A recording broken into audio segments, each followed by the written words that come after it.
Assalamu alaikum warahmatullahi wabarakatuh. Alhamdulillah wassalatu wassalamu ala sayyidina rasulillah Muhammad ibn Abdillah, amma ba'd. Ndugu yangu katika imani, leo nataka kuzungumza na wewe kitu sana, kitu cha msingi sana kuhusiana na mwezi wa Ramadhani. Mwenyezi Mungu katika Qur'ani anasema, shahru ramadhana alladhi unzila fihi alquran hudan linnas wa bayyinatin min alhuda. Mwenyezi Mungu anasema Qur'ani kwamba mwezi mtukufu wa Ramadhani ni mwezi ambao imeteremshwa ndani yake Qur'an. Kwa mantiki hiyo basi ni muhimu kwa Waislamu kuisoma sana katika mwezi mtukufu wa Ramadhani. Kama ulikuwa unalipwa thawabu 10 kwa herufi moja, basi ni zaidi ya thawabu 10 katika mwezi mtukufu wa Ramadhani. Sasa sikwambii ndugu yangu Muislamu ukawa mwezi mtukufu wa Ramadhani wote huu umesoma Qur'ani kwa wingi, at least hata msaafu mzima.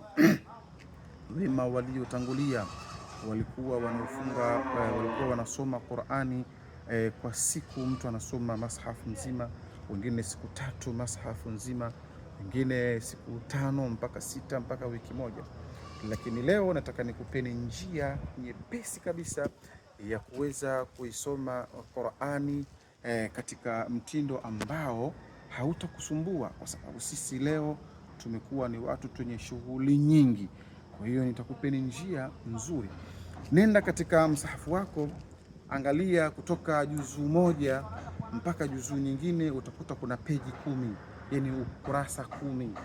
Kwa hiyo ili uende vizuri katika kuisoma juzuu nzima kwa siku, kila kipindi cha swala unaweza ukasoma peji 2.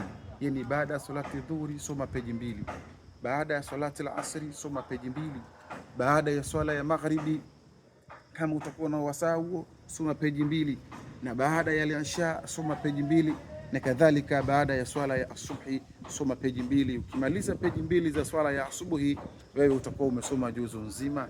Sasa katika mwezi mtukufu wa Ramadhani ukiwa unasoma peji 2 kila baada ya swala, wewe utakuwa umesoma juzu 30.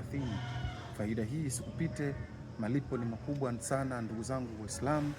Tuchukue faida hizi, Allah atatulipa kheri. Nakutakieni Ramadhani Karim na saumu zenye kukubaliwa. Wassalamu alaikum warahmatullahi wabarakatuh.